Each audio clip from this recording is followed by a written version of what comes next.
geologists, we have general citizens, we have, Tribal partners.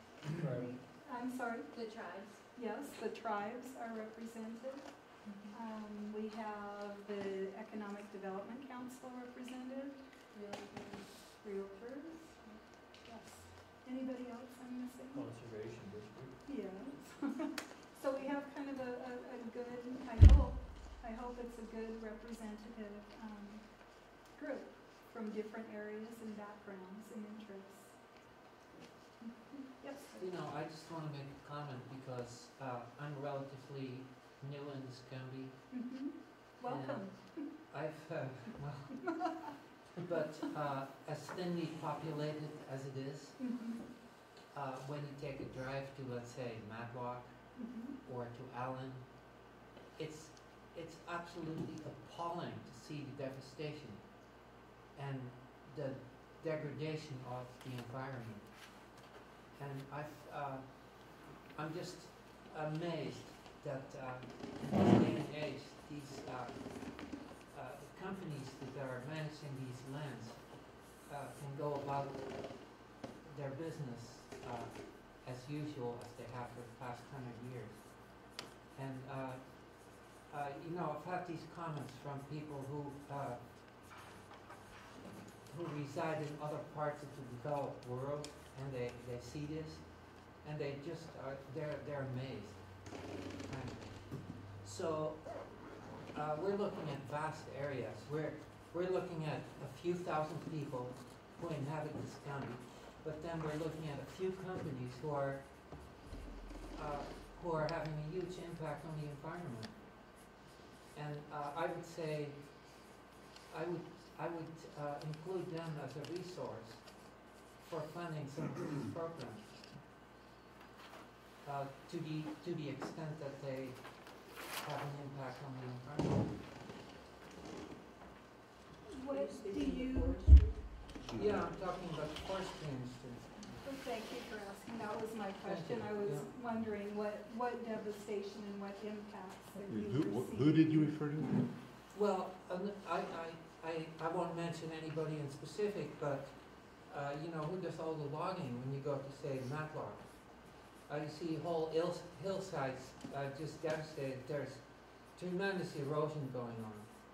There is habitat destruction. There's, you know, what's happening to the water. You know, how does this affect the subject we're talking about right now? Okay. So linking impacts to helping Absolutely. to pay for Yeah. solutions. Yeah, sort of a user-based system here.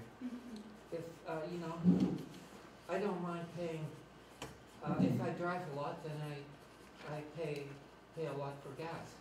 And maybe, you know, my share of taxes per gallon. So if I do a lot of damage to the environment, then I'm asked to fix it and to fund fixing it. I would think that'd be, because, you know, I'm making a profit of doing what I'm doing. So let's share some of the profit to correct the problem. Industrial forest practices are categorically exempt Yeah. by law By law. from being included in this program. Isn't that interesting? And So why it's- would that be? So DNR is not going to be cooperating with your agency? They cooperate in terms of having forest management plans, and private companies implement their own best management practices, and they Yeah. have a myriad of permits that they must comply with as well that are probably more restrictive than perhaps our county permit requirements in many respects. But as Mr. Bolander pointed out, under the state RCWs, forest practices and open space and long-term ag properties would be exempt from paying into such a program.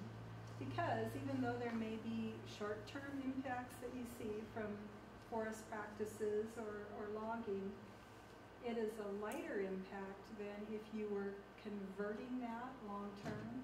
Imagine, for example, if that forestry turned into a 3,000 lot subdivision with homes that were always fertilizing and driving cars and doing their just homeowner things.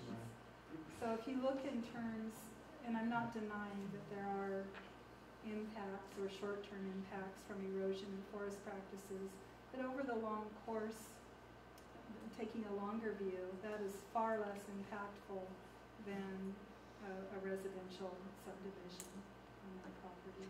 Yeah, Or a Walmart, for example. Or, yeah. you could say we're all part of the conspiracy that live in wood frame houses. Exactly, exactly. Did that help? Well, I'm answer? just amazed at why would such industries be exempt? Mhm. The forestry industry would. You need to talk to your legislators and see who's donating to their campaigns. Exactly. Yeah. Lots of That's- permits. John, that everyone knows you have to get a forest practice permit to cut timber. There was a forest Separate practice regula- act put into place, and Separate it had regulatory specific fee. guidelines for what you can and can't do.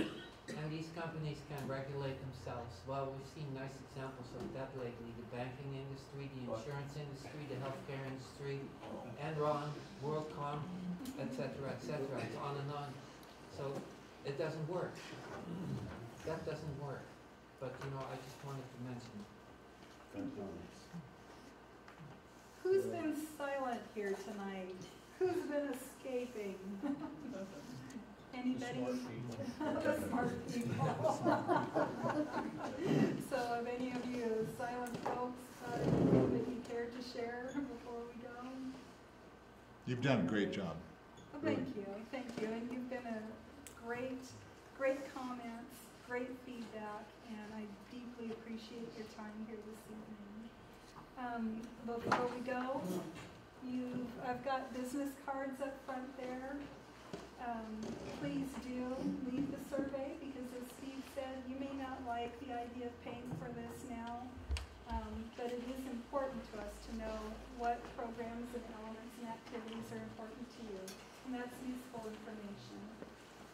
Also, if you get home and say, I really wish I would have said something else, please send an email, give me a call, drop by the office. I know that John, Bob, Steve, we all have open ears. Debbie over in the corner. You're more than welcome to come talk to us. I'd also like to say that in the end, it will be the 3 county commissioners that make the decision. Absolutely. And so if you have your county Absolutely. commissioner's ear, not just this one here, but the other 2 as well, you need to talk to them because they'll be the ones that make the decision. Yep. And so I encourage you to strongly tell them what you think. Yes. I hope they don't have ears. And please do remember there will be, we hope in November to come back and then also April, so we'll have another round. What do we get feedback on this? That's a good question. For sure in November.